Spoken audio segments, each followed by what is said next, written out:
कमीने, मैंने तुझे अपना छोटा भाई बनकर खरीदा रखा, तूने मेरी पीठ में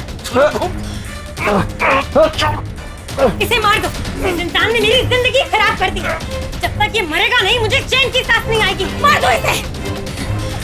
एक शख्स कत्ल की संगीन वारदात का शिकार हो जाता है, दो लोग मिलकर उसकी हत्या कर देते हैं। सवाल यही खड़ा होता है कि आखिर यह खून क्यों किया गया, इन दोनों ने इस शख्स को अपना शिकार क्यों बनाया। इन सवालों के जवाब जानने के लिए हमें चलना होगा कानपुर निवासी रमेश राव के घर।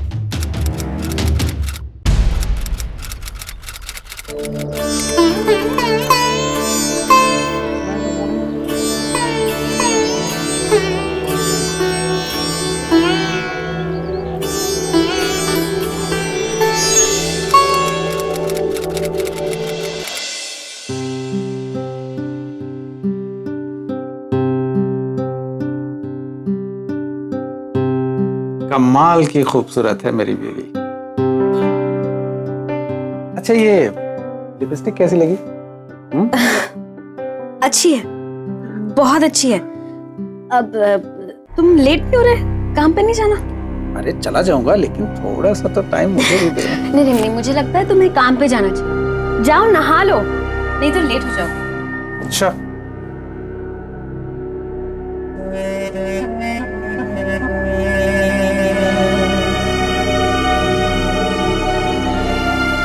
रजनी, मैं जा रहा हूँ।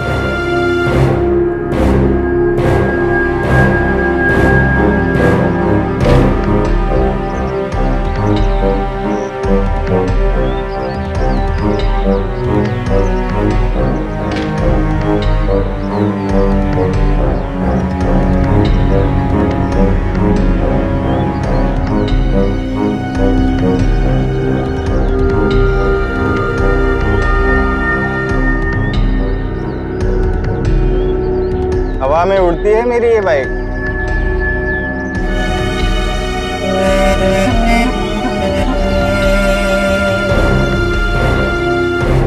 अच्छा, तो फिर उड़ा के दिखा। तो बैठ।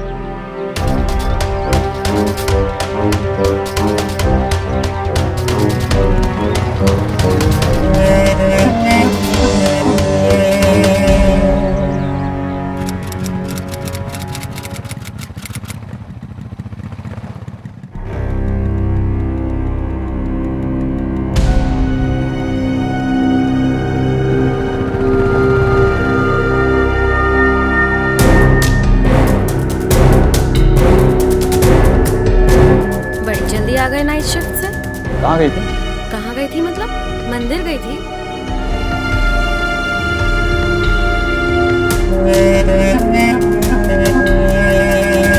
वो तो रास्ते में ये बेचारा लड़का मिल गया।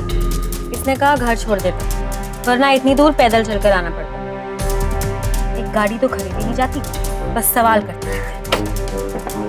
रमेश राव कानपुर की एक छोटी सी फैक्ट्री में बतौर मशीन ऑपरेटर काम करता था।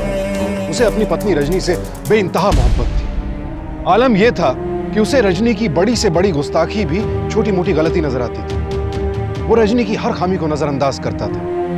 वो ऐसा कोई कदम नहीं उठाना चाहता था जिससे उसकी पत्नी को जरा सी भी ठेस पहुंचे, और इसके बदले में रजनी उसे हमेशा खरी खोटी सुनाती थी कि वो एक बेहद महत्वाकांक्षी औरत थी। उसे तो बस धन दौलत से प्यार था, ऐशो आराम की चीजों से प्यार था।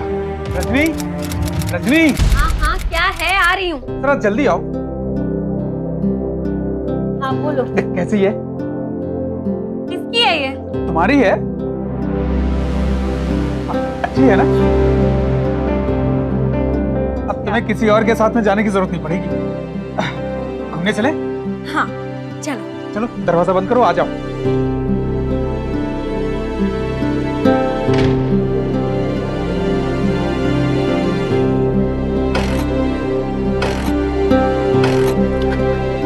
एक मिनट।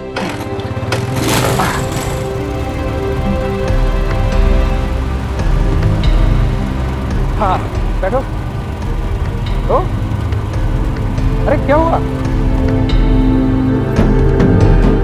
अरे क्या हुआ? नहीं रजनी, क्या हुआ? रजनी, रजनी। पिटारा गाड़ी उठा लाए हो। जा रहे हो?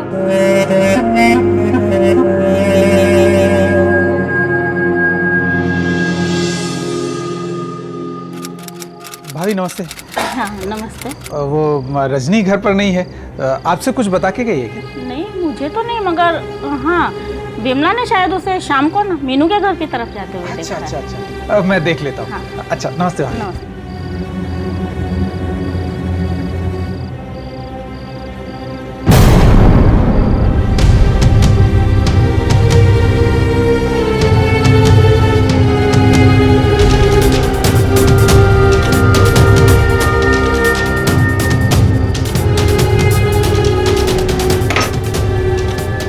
ये सब हो रहा है यहाँ? सारा दिन काम करता हूँ, पैसे कमाता हूँ तुम्हारे लिए, और तुम किसी दूसरे मर्द के साथ।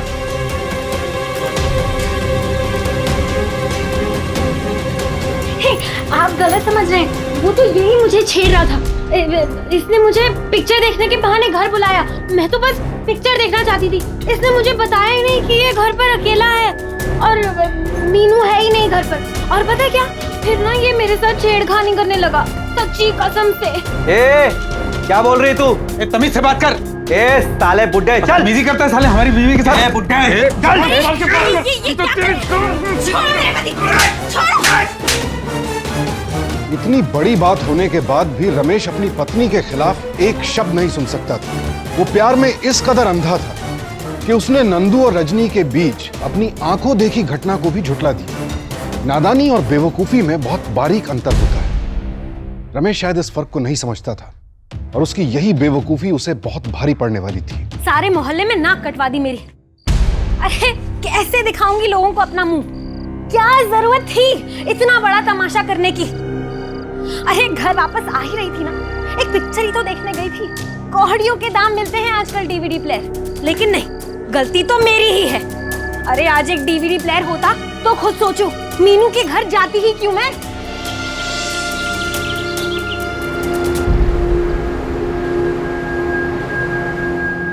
क्या तुम्हें और पैसे उधार चाहिए डीवीडी प्लेयर खरीदने के लिए? अरे पागल हो गया है क्या? एक तो पहले ही तुम मोटरसाइकिल के लिए इतना उधार ले चुके, और कितना ले? तुझे पता है ना 25% ब्याज है। तो सीधा आदमी है, इसलिए मैं तुम्हें समझा रहा हूँ, अब भी मान जा। अब दिनेश भैया ब्याज जो भी पड़े ले लीजिएगा। ठीक है, एक बात समझ ले, औरत घर बनाती भी है तो औरत घर बिगाड़ती भी है। अब भी वक्त है, संभल जा। भैया खरीदना तो पड़ेगा ही। ठीक है, तेरी मर्जी। मनोहर भाई पैसे लेके आओ। धन्यवाद भैया। अरे अभी भी नाराज हो? देखो मैं तुम्हारे लिए कुछ लेके आया हूँ। मेरे लिए हाँ क्या लायो? ये देख। DVD player? और हाँ, और ये तुम्हारे सलमान खान की 2 पिक्चरें भी। सलमान खान की पिक्चरें? हाँ, अब जब तुम्हारी मर्जी हो तो इसे लगाना और देख लेना। रजनी रमेश की कमजोरी जानती थी। उसे पता था कि रमेश उसे खुश करने के लिए किसी भी हद तक जा सकता है और वो उसकी इस कमजोरी का फायदा उठाने से कभी नहीं चूकती थी। उसे अच्छी तरह पता था उसे अपनी मनमानी कैसे करनी है। रमेश को लगता था कि वो तोहफों से अपनी पत्नी का प्यार खरीद सकता है, जबकि पति पत्नी का यह रिश्ता पूरी तरह से खोखला था। लेकिन रमेश ये बात समझ ही नहीं पाया।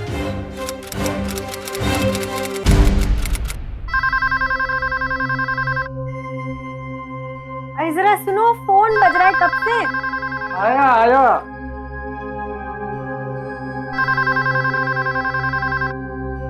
हेलो हेलो दादा, नीलेश बोल रहा हूँ। कैसे हैं आप? अरे छोटे, कैसे हो तुम? भाई क्या बात है, गायब हो जाते एकदम से? कितने दिन बाद याद किया तुमने? भैया भाभी को भूल गए थे क्या? अरे नहीं दादा, ऐसा कुछ नहीं। आपकी याद हमेशा आती है, लेकिन दादा सच बोलूं तो यहाँ पर दुबई में ना 1 मिनट की भी फुर्सत नहीं मिलती। अच्छा दादा, भाभी माँ कैसी हैं? नहीं, हम लोग ठीक है। हमारी चिंता मत करो। तुम्हें कुछ चाहिए हो तो बताओ यहाँ से। दादा एक मदद चाहिए थी आपसे। हाँ हाँ बताओ। दादा मेरा एक दोस्त है जयदेव, उसे कानपुर में प्रोजेक्ट मिल गया है। तो मुझे बोल रहा था कि अगर रहने का कहीं पर बंदोबस्त करवा सकूँ। मैंने उसे कहा कि तू हमारे घर पर रह ले। दादा कोई दिक्कत तो नहीं होगी ना अगर वो हमारे वहाँ रहेगा? दिक्कत कैसी? तुम्हारा दोस्त है ना, तो मेरा छोटा भाई हुआ। उसको बोल कि वो यहाँ बिना संकोच के चला है। और जब तक जी चाहे तब तक रहे, ठीक है? थैंक यू दादा। और हाँ दादा, एक और बात, मुझे यहाँ पर बोनस मिलता है तो मैं कुछ पैसे जमा करवा रहा हूँ आपके अकाउंट में। अरे नहीं छोटे, ये तेरी मेहनत की कमाई है, इससे अपने लिए कुछ अच्छा सा खरीद लेना। हमें कुछ नहीं चाहिए, अपनी सेहत का ध्यान रखना। और हाँ, कभी खोज। ला मैं बात करती हूँ। हेलो नीलेश, क्या हाल चाल, कैसे हो? अरे भाभी माँ, आप कैसी हैं? अब क्या बताऊँ तुम्हें, थोड़ी सी तबीयत खराब चल रही है। और तुम्हारे दादा तो तुमसे कुछ कहेंगे नहीं, तो भाभी माँ होने के दर्जे से मैंने सोचा मैं ही बात करूँ। अब वो क्या है ना, मेरी बीमारी की वजह से तुम्हारे दादा की तनख्वाह के सारे पैसे मेरी दवाइयों में लग जाते हैं, तो ज्यादा पैसे हैं नहीं। तो मैं ये सोच रही थी कि मैं ही तुमसे इस बारे में बात कर लूं। ये दादा भी ना बहुत संकोच करते हैं। भाभी माँ, आप चिंता मत कीजिए, मैं कल पैसे भिजवा देता हूँ। ठीक है, चलो मैं रखती हूँ। हाँ? मुझे अपने छोटे भाई से पैसा लेना पड़ेगा। तो इसमें हर्जी क्या है? जब तुम्हारे भाई को तुम्हारे पैसे की जरूरत थी, तब तो तुमने उसके पढ़ाई लिखाई और खर्चे के लिए पैसे दिए। अब जब तुम्हें जरूरत है तो क्यों नहीं ले सकते अपने भाई से?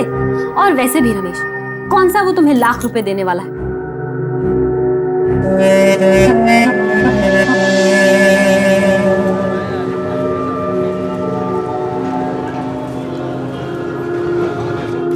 रजनी, देखो तो कौन आया है। कौन है? अरे तुम भूल गई, छोटे का दोस्त है दुबई से, जयदेव। अरे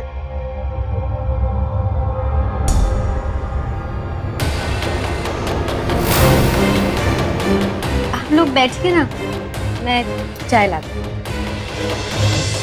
भाई वाह, बहुत अच्छी कचौरी बनाई भाई, मजा आ गया। ऐसी कचौरी मैंने कभी भी नहीं खाई है। आप ना कैसी बातें कर रहे हैं आप तो पूरी दुनिया घूमे होंगे, दुबई में बहुत तरह का खाना खाया होगा आपने, तो फिर ये मेरी कचौड़ी? नहीं नहीं, काफी तो नहीं, हाँ थोड़ा बहुत घुमा हूँ, और वैसे भी वहाँ काम से फुर्सत ही नहीं मिलती है। अरे हाँ, नीलेश ने आप लोगों के लिए कुछ सामान भेजा है।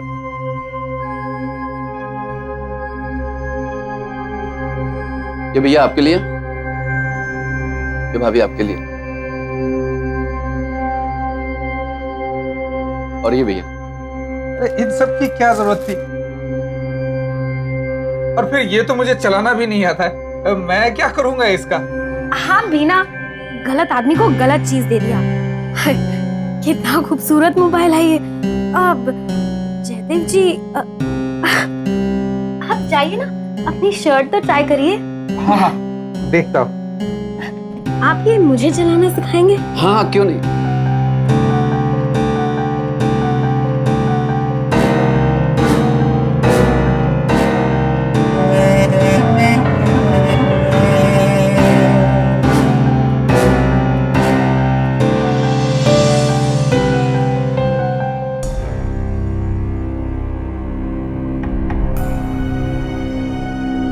क्या देख रहे हो जयदेव?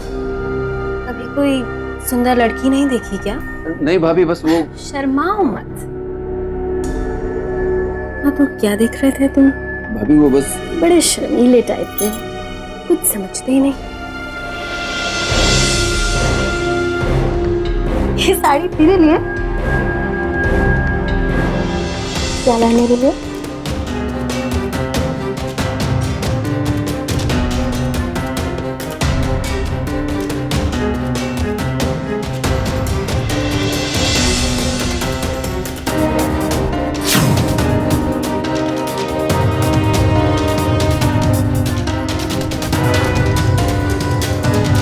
भैया आप कैसे हैं? ठीक हूँ। रजनी, चाय। लाई। तुम्हारे घर का कुछ हुआ? नहीं भैया, देख रहा हूँ, लेकिन अभी तक कुछ अच्छा मिला नहीं। भैया मैं सोच रहा था कि फिलहाल तो मैं यहीं रह रहा हूँ, और ऐसे कब तक रह सकता हूँ। प्लीज आप बुरा मत मानिएगा, मैं चाहता हूँ कि आप मुझसे पैसे ले लीजिएगा महीने का। मुझे भी अच्छा लगेगा कि मैं आप लोगों पर बोझ नहीं हूँ। देखो जयदेव, तुम छोटे के दोस्त हो, इसलिए तुमसे पैसा नहीं ले सकते। घर ढूंढो, यहाँ की चिंता मत करो। सुनना जरा। हाँ।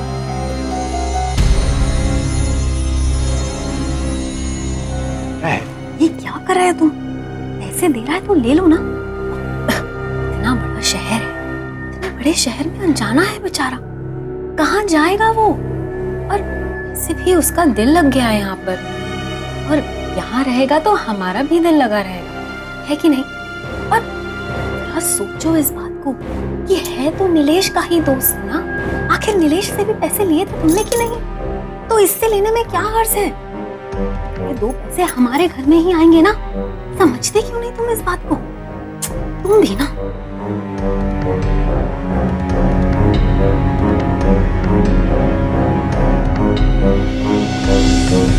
रजनी के प्यार को पाने के लिए रमेश सारी हदें पार कर चुका था। वो हर महीने साहूकार से उधार पर उधार लेता जा रहा था।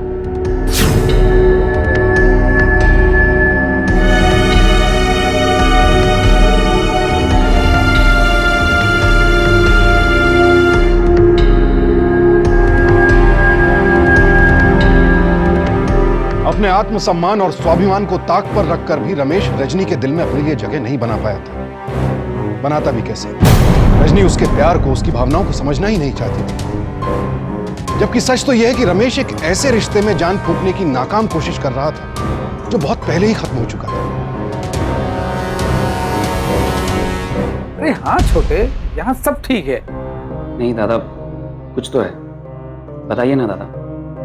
आपको कहीं पैसे की जरूरत तो नहीं? अरे नहीं छोटे, यहाँ सब ठीक है। मैं बस फैक्ट्री से लौटा हूँ इसलिए थोड़ा सा थका हुआ। हम लोग बाद में बात करें, तो अपना ख्याल रखना। आप भी अपना ख्याल रखिएगा दादा। रमेश अपने छोटे भाई को अपनी परेशानियां नहीं बताना चाहता था। उसे लगता था बड़ा होने के नाते उसका फर्ज है कि वो अपने छोटे भाई को अपनी परेशानियों से दूर रखे। यकीनन ऐसे वक्त में रमेश को अपने भाई से बात करनी चाहिए थी, ताकि इस दर्द और जलालत के भंवर से निकलने का रास्ता ढूंढ सके वो दोनों। लेकिन ऐसा नहीं हुआ, और नतीजतन एक और कड़वा सच रमेश का इंतजार करने लगा।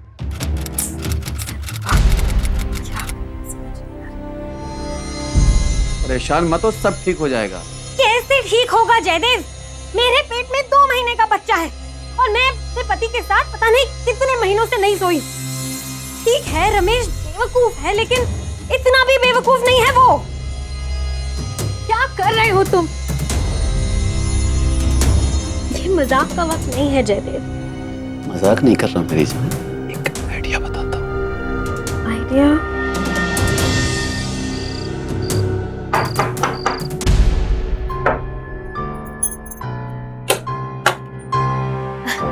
बड़ी देर लगा दी आज, कब से तुम्हारा इंतजार कर रही हूँ। पानी लेकर आओ तुम्हारे लिए, बैठो ना।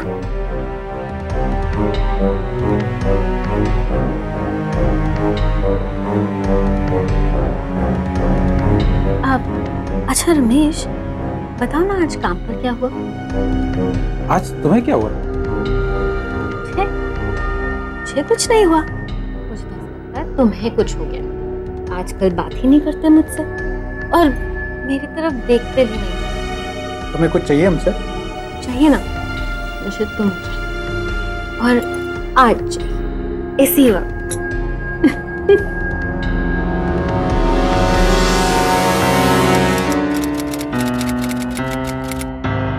सच? क्या मैं बाप बनने वाला हूँ? तुम मजाक तो नहीं कर रही हो ना?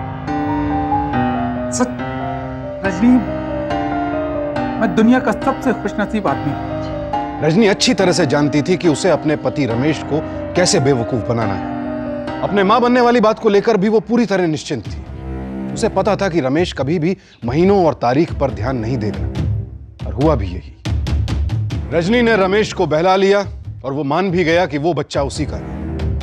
रमेश के दिल में तो रजनी के चरित्र को लेकर कभी सवाल उठा ही नहीं, और अब मां बनने की बात सुनकर तो उसे लगा कि आखिरकार शायद उसे अपनी पत्नी का प्यार और उसकी इज्जत मिल ही गए। लेकिन आगे जो होने वाला था वो रमेश ने कभी सपने में भी नहीं सोचा था।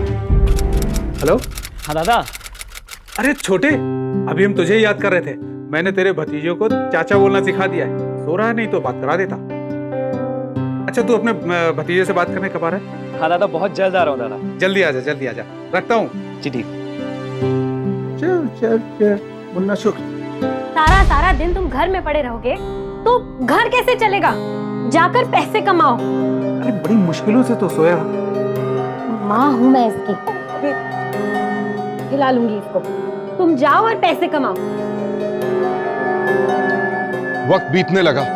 रमेश पूरी तरह से अपने बच्चे की परवरिश में मशगूल हो गया, इस बात से अनजान कि उसकी खुशी और बेखबरी का सीधा सीधा फायदा रजनी को मिलने वाला है। रजनी को तो मानो खुली छूट मिल गई थी और उसने इस मौके का भरपूर फायदा उठाया। लेकिन एक दिन हालात उसके काबू से बाहर हो गए। रजनी का दोहरा चेहरा और उसका दोहरा चरित्र आखिर रमेश के सामने आ ही गए। अपनी पत्नी का धोखा और जयदेव की दगाबाजी दोनों उसकी आंखों के सामने थे। आखिरकार उसे एहसास हुआ कि अपनी पत्नी के दिल में प्यार पैदा करने की उसकी हर कोशिश नाकाम रही थी। उसके पैरों तले से जमीन खिसक गई। लफ्जों ने जुबान का साथ छोड़ दिया, लेकिन जयदेव और रजनी की धोखेबाजी और साजिश ने ऐसे हालात में भी उनका साथ नहीं छोड़ा। नहीं भैया, वो अभी चुप, एकदम चुप। आज मैंने देख लिया तुम्हारा असली रूप। सब लोग कहते थे, सच कहते थे, लेकिन मैंने अपनी आंख में पट्टी बांध ली थी। तू बीवी नहीं है, दो कौड़ी की औरत है, दो कौड़ी की औरत है। और कैसी माँ है तू? हमारा बच्चा वहां बुखार में बिलख रहा है और तू अपने देवर के दोस्त के साथ में गुलछर्रे उड़ा रही है। अरे बस, बहुत बोल लिए। बच्चा बच्चा बच्चा, अरे मेरी जिंदगी है, मैं जो भी करूं, बच्चे को जैसे भी पालूं, समझे तो? और वैसे भी ये बच्चे के बारे में जो रोना रो रहे हो ना, वो बच्चा तुम्हारा है ही। वो बच्चा मेरा और जय का है, समझे? अरे छोड़ो उसको, अपने घर में जगह दियो। जय, इसका गला घोट दो, मार दो इसे जान से।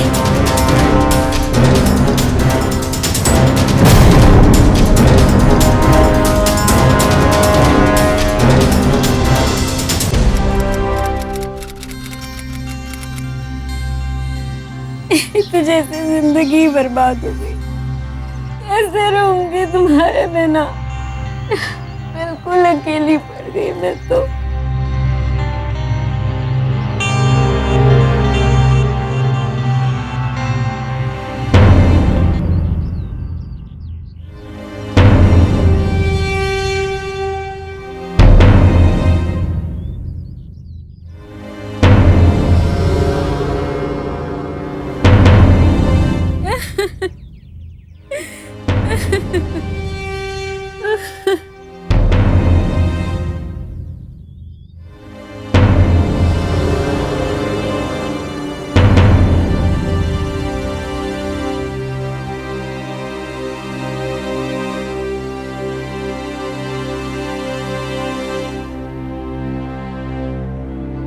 सब कैसे हो गया जयदेव?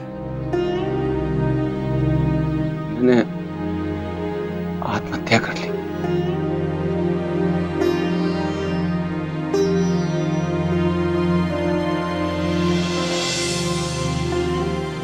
अब मुझसे ये सब और बर्दाश्त नहीं है।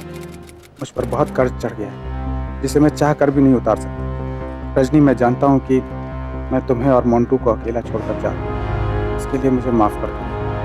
और नीलेश मेरे भाई, मैं तुम्हारी भाभी और भतीजे को अकेला छोड़कर जा रहा हूँ। हो सके तो इनका ध्यान रखो।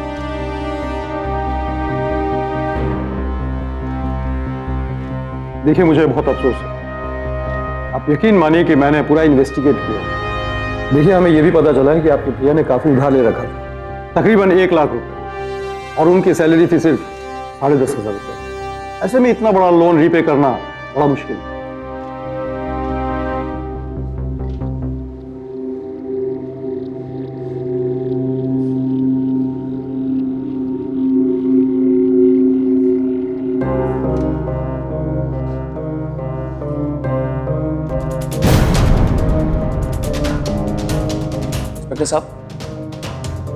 इंस्पेक्टर साहब, ये सुसाइड नोट नकली है।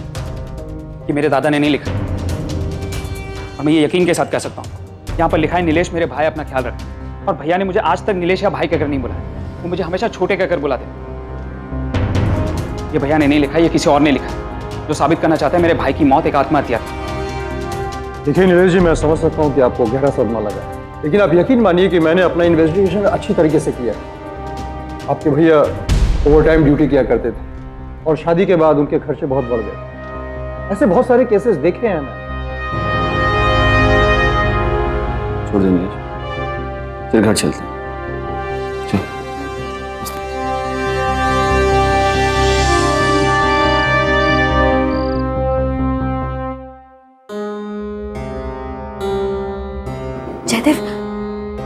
क्या हुआ पुलिस स्टेशन में? सब ठीक तो है ना? चिंता मत करो। हाँ, नीलेश को एक बार को शक होने वाला था, लेकिन इंस्पेक्टर ने हमारा काम आसान कर दिया। अब ये केस दोबारा नहीं खुलेगा। और वैसे अब तो लाश भी नहीं, नीलेश चाहकर भी हमारा कुछ नहीं कर पाएगा। सब कुछ ठीक है, भगवान का लाख लाख शुक्र है। जय, मैं तुम्हारे बिना नहीं रह सकती। मैं जानता हूँ, लेकिन अभी कुछ दिनों के लिए मैं अलग ही रहना चाहिए और मैं घर बदल लूंगा। और हमारे लिए बहुत जरूरी है कि नीलेश को शक न हो, न बनी बनाई बात बिगड़ जाएगी। बस एक बार नीलेश चला जाए फिर हम कुछ भी कर सकते हैं।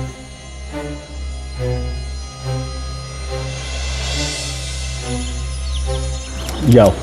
धन्यवाद। अरे नीलेश, आओ आओ, बैठो बैठो।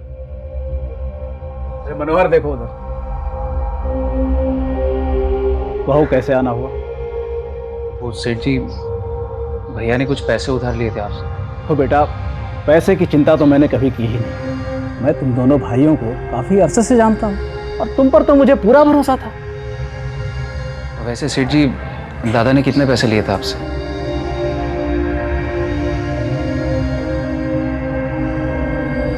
यही तकरीबन 1 लाख। 1 लाख? अब क्या बताऊं बेटा, कभी डीवीडी प्लेयर, कभी मोटरसाइकिल के लिए उधार, और फिर पूरे महीने के खर्चे वो हर महीने तो उधार ही लिया करता था ताकि वो उस औरत की ख्वाहिश को पूरी कर सके। किस औरत की बात कर रहे हैं आप सेठ जी? वही औरत, तुम्हारी भाभी। अरे क्या बकवास कर रहे हैं आप सेठ जी? मैं आपका मान रख रहा हूं, इसका मतलब ये नहीं कि आप कुछ भी बोलते चले जाए। और मेरी भाभी मेरी माँ समान है। आपके सारे पैसे लौटा दूंगा मैं, लेकिन आइंदा से मेरे परिवार का नाम मत लाइएगा आप अपनी जबान पे। बेटा बस।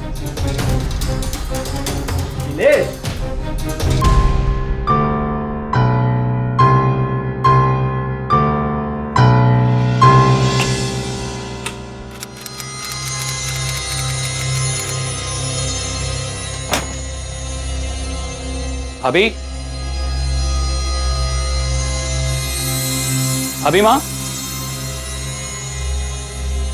कहाँ चली गई भाभी? आ जाएगी बेटा मम्मी थोड़ी देर ना, मुझे अभी कॉल करता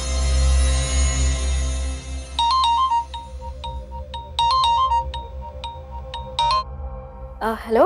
हाँ भाभी, कहाँ हैं आप? मैं अपनी सहेली के घर पे आई थी तो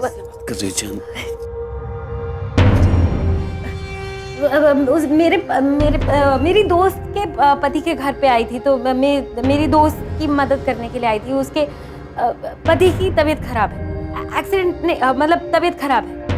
मैं घर बस आ ही रही हूँ ना नीलेश भैया, आप मुन्ना का ख्याल रखना। हाँ, आप आ जाइए, मैं मुन्ना के साथ घर पे हूँ। हाँ।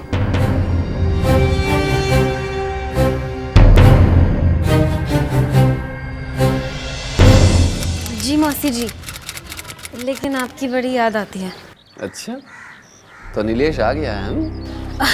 हाँ बिल्कुल, नीलेश भैया के आने से तो काफी मदद हो गई है। अच्छा, तो मेरी मदद करने कब आ रही हो? जी बहुत बढ़िया, चलिए मैं रखती हूँ। भैया आप यहीं रुकिए, मैं आती हूँ जरा। जब पति मरा था तो कैसे मगरमच्छ के आंसू बहाए थे, और अब देखो इस कलमुई को। छोड़, हमें क्या करना, एक भाई को खा गई दूसरे को भी खा जाए। ऐसी बीवी जिसकी हो वो आदमी करे क्या? बिल्कुल सही बात है, इतनी बेशरम औरत थी ना। रंजन भाभी, मीनू भाभी, नमस्ते भाभी। कैसे हो नीलेश? बस कंचन भाभी चल रहा है। आप लोग से कुछ पूछना था। वो कुछ लोग बोल रहे थे कि भैया की आत्महत्या के पीछे भाभी का हाथ है। देखिए, मेरा ये सब में विश्वास नहीं है बिल्कुल भी, लेकिन जब सेठ जी ने भी भाभी के बारे में उल्टा सीधा कहा तो। सुनो भैया, ये तो हम भी जानते हैं और सारा मोहल्ला भी जानता है कि आपकी भाभी कैसी है। जो सेठ जी ने बताया ना, वो तो बहुत ही मामूली सा था। हमें तो बताते हुए भी शर्म आ रही है। बस इतने में समझ जाओ नीलेश भैया। और सच तो ये है ना नीलेश, उसका बस चलता ना तो वो इलाके के किसी भी मर्द को ना छोड़ती। चल मीनू, चले। हम चलते हैं भैया।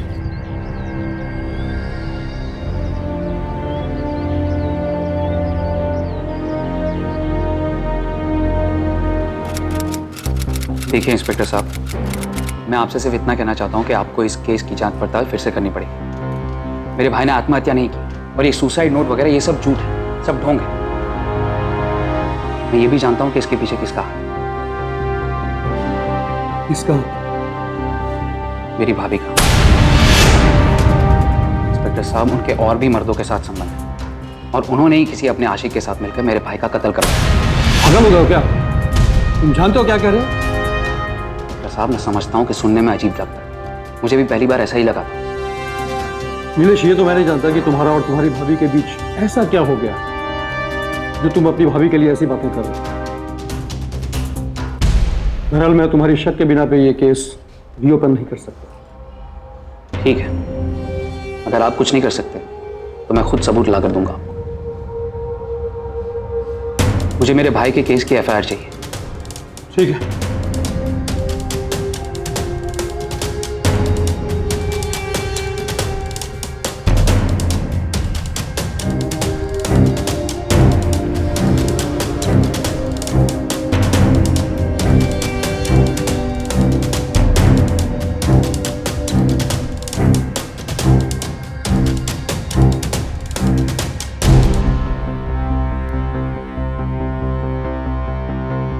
ये तो पूरी तरह से सड़ चुकी है, बच्चे का भी वजन नहीं उठा सकती, तो दादा।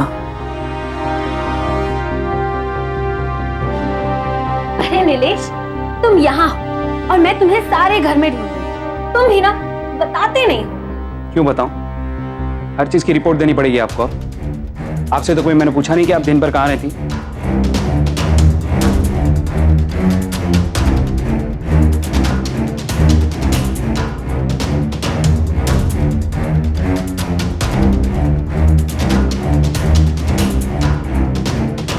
हेलो जय, नीलेश ना अभी अभी घर के पिछवाड़े उस छज्जे पे कुछ कर रहा था जहां हमने रमेश को लटकाया। मुझे शक है कुछ गड़बड़ है, तुम ना उससे अभी मिलो। ठीक है।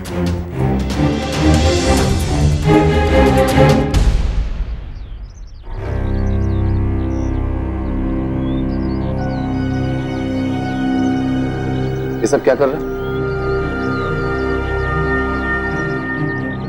मतलब तुम भी जानते हो, अनजान मत। तुम्हारा दिमाग खराब हो गया, अपनी भाभी पे इल्जाम डाल। जरा सोच के देखो, तुम्हारी इस हरकत से उन पर क्या गुजरेगी। देखो जयदेव, मैं तुमसे इस मामले में कोई बात नहीं करना चाहता और ये मेरे परिवार का मामला है। ऐसे कैसे बात नहीं करना? इतने वक्त से मैं तुम्हारे परिवार के साथ रह रहा हूँ और ये परिवार अब मेरा भी है।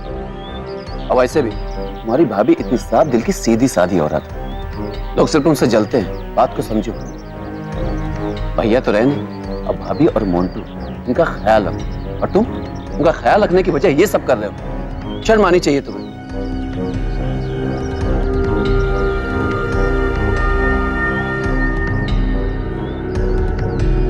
शर्म तो आनी चाहिए,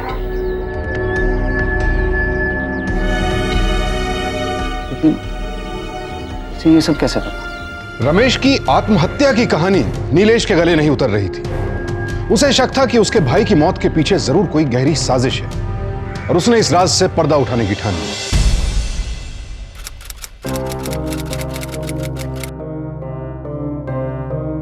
नीलेश ने अपने स्तर पर तहकीकात की तो उसे आभास हुआ कि हो ना हो रजनी और जयदेव उसके भाई की मौत के सबसे बड़े राजदार हैं। लिहाजा अपने शक को यकीन में तब्दील करने के लिए उसने जयदेव की हर गतिविधि पर बारीकी से नजर रखनी शुरू कर दी।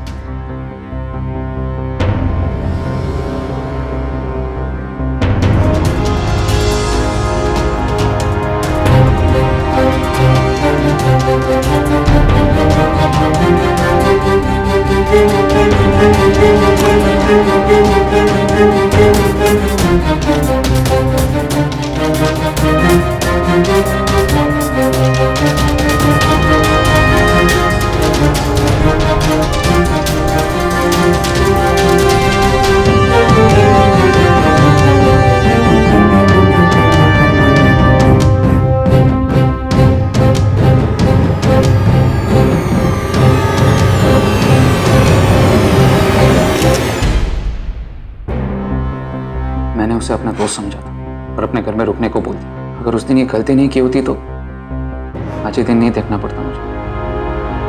रमेश भैया साथ में हो, नीलेश, मैं तुम्हारी बातों को समझ सकता हूँ, लेकिन सिर्फ ये तस्वीर ही पक्का सबूत नहीं हो सकती। मैं इन तस्वीरों के आधार पर उन्हें गिरफ्तार तो कर सकता हूँ, और उन दोनों ने अगर अपना जुर्म कबूल नहीं किया तो दोनों बच जाए, और फिर हम कुछ भी नहीं कर पाए। एक तरकीब है इंस्पेक्टर। क्या? जी बताइए। जी वो जयदेव यहाँ रहते? जयदेव तो यहाँ से छोड़ के चला गया। छोड़ के चला गया? लेकिन कहाँ? अब जयदेव ने तो कुछ बताया नहीं, बस वो बोल रहा था कि आज ही शहर छोड़ के जाना है, किराए के पैसे दिए और चला गया।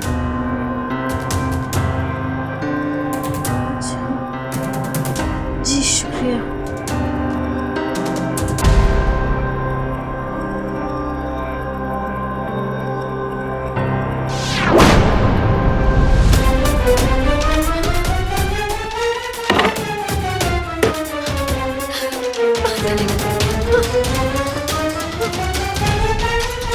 नीलेश! क्या हो गया भाभी? मेरे सारे जेवर कहाँ हैं? सारा सामान गायब है। अभी आज जयदेव आया था तो वो बोल रहा था उसका कुछ सामान छूट गया है, तो मैंने उसे कहा ले जा। लेकिन कहाँ ले गया? अभी वो तो दुबई चला गया उसकी बीवी के पास। उसकी बीवी है?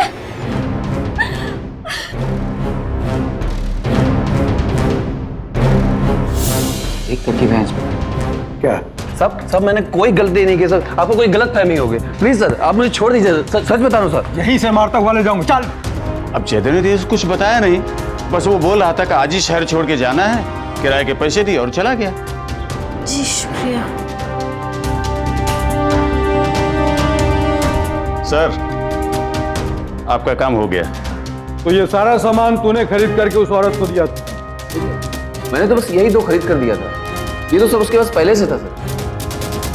मुझे कैसे पता उसके पास क्या है क्या नहीं है? मिसेस रजनी राव,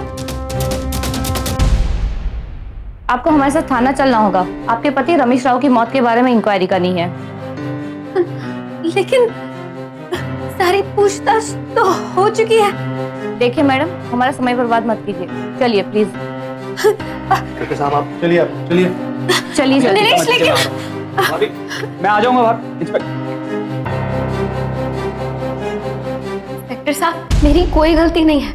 मुझ पे झूठा इल्जाम लगाया जा रहा है। मैंने कुछ नहीं किया, मैं सच बोल रही हूँ।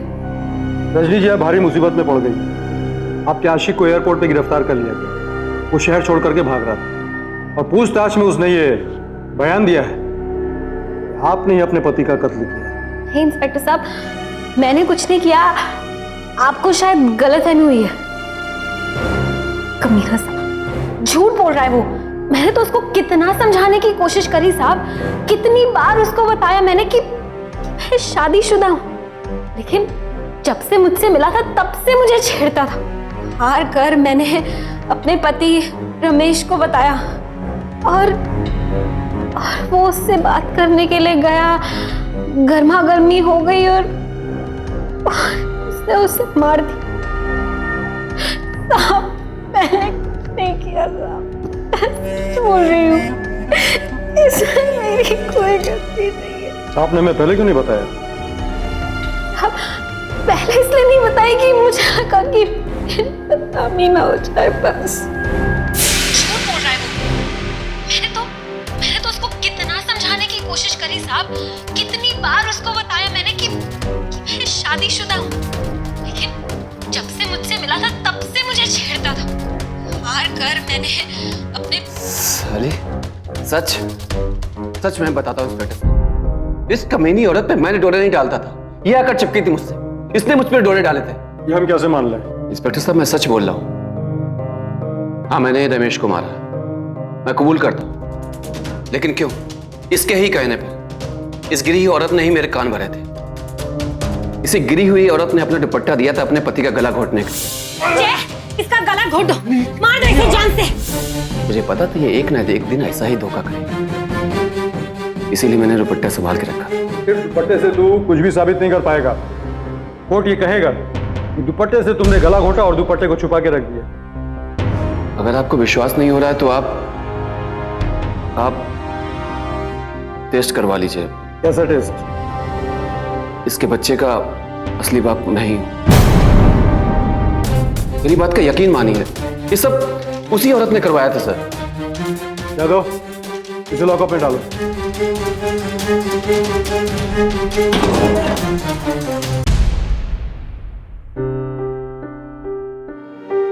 अरे इंस्पेक्टर साहब, सब कुछ हो गया नीलेश। उन दोनों ने अपना जुर्म कबूल किया। फर्स्ट फ्लोर से मेडिकल टेस्ट बाकी हैं, वो भी जल्द हो जाएगा। देखना वो दोनों काफी समय के लिए अंदर जाएंगे। थैंक यू इंस्पेक्टर साहब। जाहिर है नाजायज रिश्ते का ये खूनी रंग जुनून की उपज था। ऐसा जुनून जिसमें मर्यादा के लिए कोई जगह नहीं होती, जो दगाबाजी के रास्ते आगे बढ़ता है। रजनी और जयदेव ऐसे ही जुनून के शिकार थे। रमेश को अंधेरे में रखकर वो दोनों अपने लिए उजाला ढूंढ रहे थे और रमेश उनकी शर्मनाक साजिश का शिकार हो गया, क्योंकि उसने हर मोड़ पर सावधानी की दस्तक को नजरअंदाज किया। ताली एक हाथ से नहीं बजती है। पैसे से प्यार करने वाली रजनी आखिर रमेश से कैसे प्यार कर सकती थी? रमेश कब तक तोहफों से उसकी झूठी हंसी खरीद सकता था? अगर यह सवाल रमेश के जहन में पहले ही आ गए होते तो शायद वो कभी इस साजिश का शिकार न बनता। एक सर्वे के मुताबिक सन 2009 में देश भर में कत्ल के जितने भी केसेस रजिस्टर किए गए, उनमें से 33% कत्ल जुनून में आकर किए गए थे। और ऐसे मामलों में जितने भी अपराधियों को पकड़ा गया, उनमें से 93% जयदेव और रजनी की तरह किसी न किसी अवैध संबंध में लिप्त थे। इसलिए सावधानी की हर दस्तक को गौर से सुनिए, क्योंकि उसे नजरअंदाज करने का मतलब है मुसीबत को बुलावा देना। सावधान रहिए, सुरक्षित रहिए। अब मैं सुशांत सिंह आपसे इजाजत लेता हूं। कल फिर मुलाकात होगी जुर्म और उसके खिलाफ जंग की एक और सच्ची दास्तान के साथ। सावधान इंडिया, इंडिया फाइट्स बैक। तो सावधान